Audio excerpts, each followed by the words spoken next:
मनीष अग्रवाल जी, मेरे पास है प्योर पाव भाजी का मसाला, प्योर पाव भाजी मसाला, पाव भाजी को टेस्टी बना डाला, सबका राजा ऑल प्योर मसाला।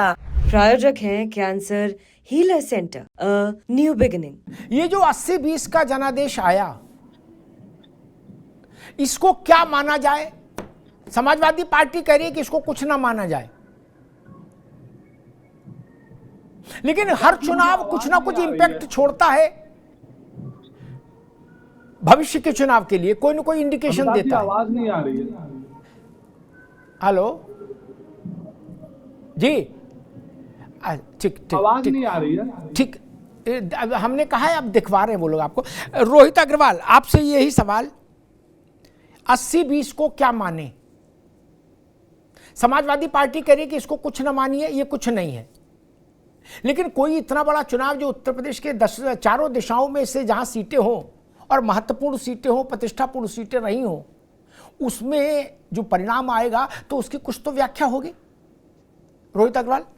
नहीं देखिए, हाँ अमिताभ जी, मैं समाजवादी पार्टी से काफी हद तक सहमत हूँ, कुछ पता नहीं, क्योंकि जो 80-20 भी पाए हैं ये कांग्रेस के साथ गठबंधन में पाए हैं। अब जब 27 में जो सूरत दिखाई पड़ती है, तो कांग्रेस से कहीं गठबंधन दिखाई पड़ नहीं रहा है, तो वो ये समझ रहे हैं कि 80-20 भी रिपीट कर पाना 2027 में बहुत कठिन होगा, क्योंकि 80-20 का पुराना वाला जो फॉर्मूला था, 80-20 का याद है ना आपको अमिताभ जी? पुराना वाला फॉर्मूला वो कुंभ ने धो दिया। कुंभ ने जब 45 करोड़ लोगों ने डुबकी लगाई आस्था की, तो उसमें ना कोई बड़ा, ना कोई छोटा, ना कोई जाति, ना कोई पीडीए, कहीं कुछ दिखाई नहीं पड़ा। ये जो एक भ्रम था जातियों का, वो भी धुल गया, और वहां तो 80-20 वालों ने भी डुबकी लगा दी आस्था की। तो अब तो स्थिति ये है कि ये दिखाई पड़ रहा है कि कुंभ ने जब 45 से 50 करोड़ लोगों ने आस्था की डुबकी लगाई, तो पूरा देश तो एक रंग में रंग गया ना। तो अब तो 80-20 भी लाना इनके लिए बहुत कठिन होगा। अब तो 100% स्वीप करने की ओर है। आपने दिल्ली में देखा ना क्या नतीजा हुआ? जो कहा करते थे हम दिल्ली के मालिक हैं, हम हैं दिल्ली के मालिक, उनको जनता ने उनकी हैसियत दिखा दी। उनकी खुद की सीट नहीं बचा पाए, वो अपने पूरे टॉप मैनेजमेंट की सीट नहीं बचा पाए। उत्तर प्रदेश की जनता पूरी तरीके से तैयार है। जो इन लोगों ने कुकर्म किए हैं, वो कुकर्मों का जवाब देने के लिए 2027 में जो इन्होंने सनातन का अपमान करने का काम किया है, उसके लिए उत्तर प्रदेश जनता तैयार है इनको जवाब देने का। मनीष जी, अब आ रही आवाज? आ रही है। हाँ मनीष बाबू, वही प्रश्न मेरा है कि 80-20 को क्या माना जाए? ये जो जनादेश आया है बाई इलेक्शंस के, 10 बाई इलेक्शंस के 80-20, इसको क्या माने? ये 27 के लिए कुछ इंडिकेशन दे रहा है या नहीं? अमिताभ जी, ये बिल्कुल 27 के लिए इंडिकेशन दे रहा है। आप देखिए 24 में जो मैंडेट आया था, उसके बाद विपक्ष जिस भी चुनाव में गया है हार के आया है। आप महाराष्ट्र में चुनाव में देखिए बीजेपी की क्या स्थिति थी, और विधानसभा में क्या रही, हरियाणा में क्या रही, और अब दिल्ली में क्या है। उसी का बदलाव हमें उत्तर प्रदेश के चुनाव में भी दिखा, जब भाजपा को 80% सीटें या 10 में से 8 सीटें मिली। आदरणीय योगी आदित्यनाथ जी ने अभी एक टीवी चैनल को इंटरव्यू में भी ये कहा था, जब उन्होंने 27 का प्रेडिक्शन पूछा कि आप 27 को कैसा देख रहे हैं, तो उन्होंने कहा था हम 80% सीटें जीतेंगे 27 के चुनाव में। ये उनके खुद के शब्द है, और ये आत्मविश्वास जो है 2024 के चुनाव के बाद से जो विधानसभा चुनाव में पूरे भारत में परिवर्तन आया है, उस वजह से उत्तर प्रदेश में भी हमें वो परिवर्तन दिख रहा है। जी, आनंद दुबे जी, समाजवादी पार्टी कह रही है, अभी अखिलेश जी का आपने सुना होगा, उन्होंने कहा कि उपचुनाव में भाजपा धांधली कर सकती है, लूट कर सकती है, लेकिन जब 403 का चुनाव होगा तो ना धांधली चलेगी ना लूट चलेगी, तब केवल साइकिल चलेगी।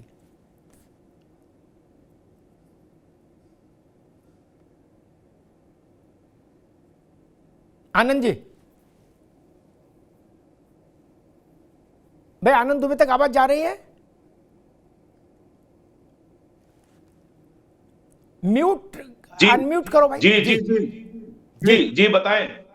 मैं कह रहा था कि अखिलेश जी ने कहा कि बाई इलेक्शंस में भाजपा घपला कर सकती है, लूट कर सकती है। 403 पे जब चुनाव होगा तो ना घपला कर पाएगी ना लूट कर पाएगी, और तब केवल चलेगी तो साइकिल चलेगी, बाकी कुछ नहीं। आनंद हुए। अमिताभ जी, एक हबीब जालिब का शेर है कि तुमने लूटा है सदियों हमारा सुकून, अब न हम पे चलेगा तुम्हारा फुसून। तो जो धोखा, जो झूठ, जो भ्रम की चादर लेकर समाजवादी पार्टी घूम रही थी ना, उस चादर में इतने छेद हो चुके हैं कि अब उस चादर को लेके ये जनता के सामने नहीं जा सकते। अखिलेश यादव जी कुंदरकी की जीत पर भी यही बोल रहे हैं, जहां 1,44,000 से हम जीते हैं और उनके प्रत्याशी की जमानत जब्त हो गई। वो हर जीत पर हमारी यही बात कहते हैं।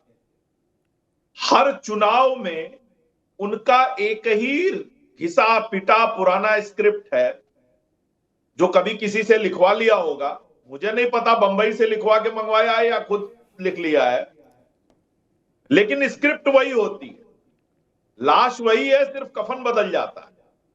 चुनाव बदल जाते हैं लेकिन जवाब एक ही रहता है। पहला जब चुनाव शुरू होता है तब ये कहते हैं भाजपा अपने हिसाब से अधिकारी पोस्ट कर रही है, चुनाव आयोग मिला हुआ है, ये है, फिर कहते हैं अधिकारी मिल गए हैं, कर्मचारी मिल गए हैं, फिर कहते हैं धनबल का इस्तेमाल हो रहा है। उसके बाद चुनाव आते आते कहते हैं ईवीएम ईवीएम ईवीएम। तो ये अपने हार के बातों को छिपाने के लिए इस तरह के अनर्गल आरोप लगाते रहते हैं, और ये आरोप लगाते हुए ये भी नहीं सोचते हैं कि इस देश के इतने बड़े लोकतंत्र के उत्सव को सफलतापूर्वक आयोजित करने वाला चुनाव आयोग न भारतीय जनता पार्टी की जागीर है, न समाजवादी पार्टी, न कांग्रेस पार्टी। वो इस देश की संवैधानिक संस्था है जिस पर समाजवादी पार्टी, कांग्रेस लगातार सवाल उठाकर दुनिया भर में भारत के लोकतंत्र को, भारत की व्यवस्था को बदनाम करने की साजिश कर रही। और अब तो ट्रंप साहब ने भी बता दिया है कि यूएस एड जो मिल रहे थे उसका इस्तेमाल कैसे हो रहा था भारत में। तो हो सकता है कि ये उसमें भी काम कर रहे हो, लेकिन इनके आरोपों पे एक जवाब दे देता हूं। समाजवादी पार्टी के प्रवक्ता जुड़ेंगे तो उनसे जरा पूछिएगा जी।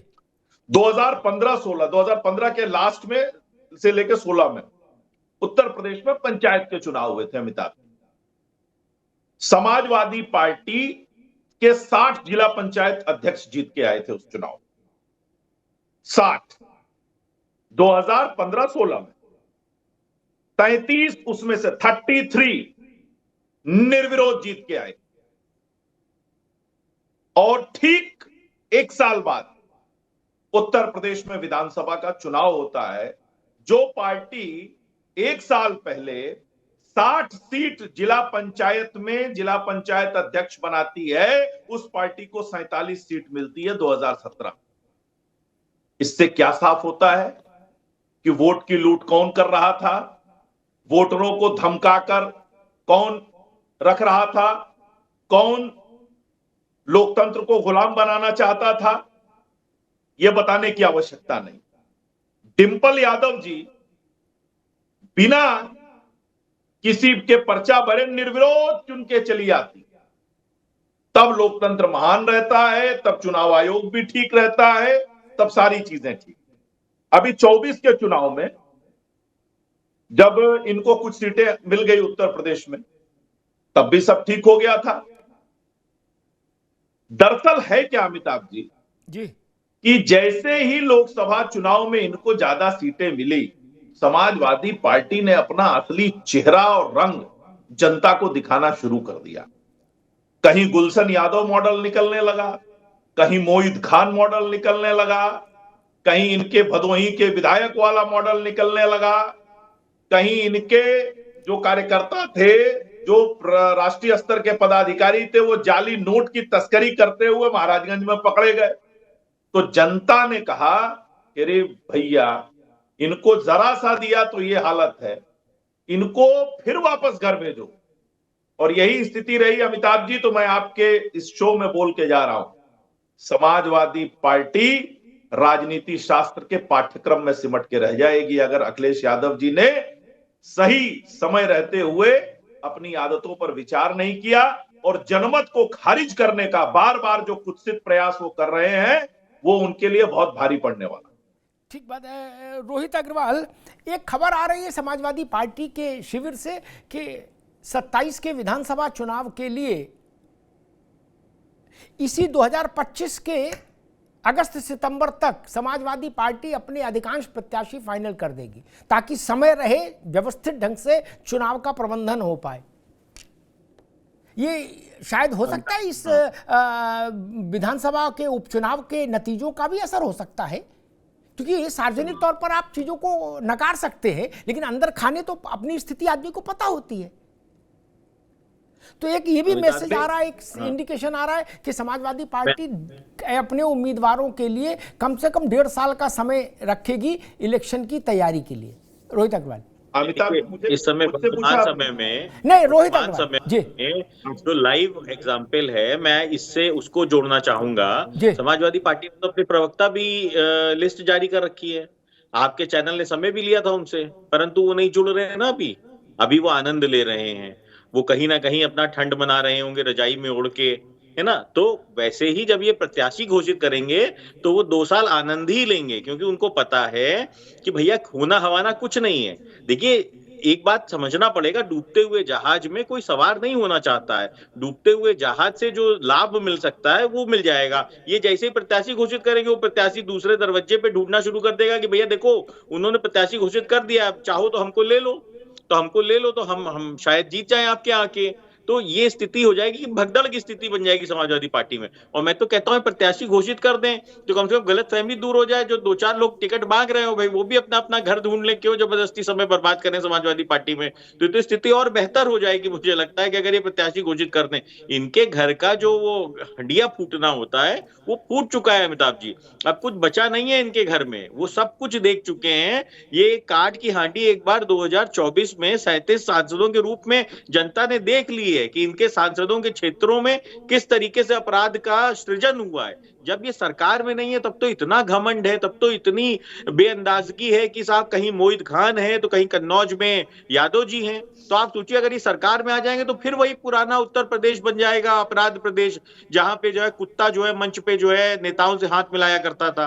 तो ऐसा अपराध प्रदेश किसको चाहिए अमिताभ जी। यहाँ पे कुंभ जैसा आयोजन, इतना भव्य आयोजन हो रहा है, जहां आस्था की डुबकी लग रही है। पूरा प्रदेश ने छोड़िए, पूरे देश ने, पूरे विश्व ने आस्था की डुबकी लगाई हो जहां पे, वहां पे आपको लगता है कुछ बचा है अमिताभ जी। ये इसी डुबकी में, मैं तो जानता हूं बिना कैमरे के कितने समाजवादी पार्टी के नेता वहां पे आस्था की डुबकी लगा के आए हैं। अरे डीके शिव कुमार जी स्वयं चले गए, आस्था की डुबकी लगाया है, वापस जाके कहते हैं वहां जाना मत कुंभ में, कर्नाटक में आना, यहाँ पे कुंभ में डुबकी लगाना। कर्नाटक में कौन सा कुंभ होता है भाई?